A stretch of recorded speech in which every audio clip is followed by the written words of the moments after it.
রান্না করব মাসকলাই ডাল, তাই মাসকলাই ডাল এখন তেল ছাড়া ভাইজে নিব।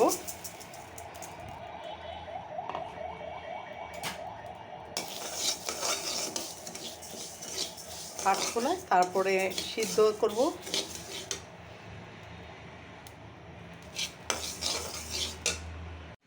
ডালগুলো সিদ্ধ হয়ে গেছে, এখন ব্লেন্ডার করব।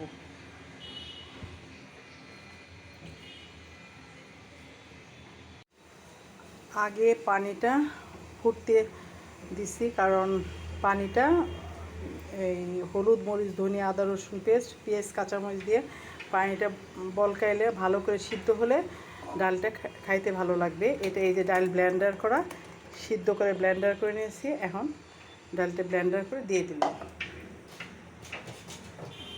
এখন ডালটা আস্তে আস্তে ফুটবে।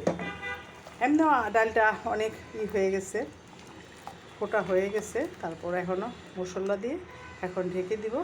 আস্তে আস্তে জাল হতে হবে। ডালটা যত জাল হবে তত ভালো লাগবে, ফ্লেভারটা সুন্দর আসবে।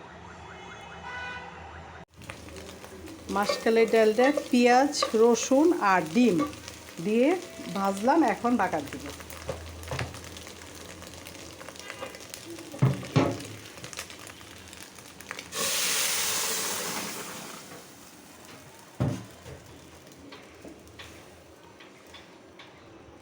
ডিম দিছি, ডিম দিয়ে এটা বাগার দিলে ভালো লাগে।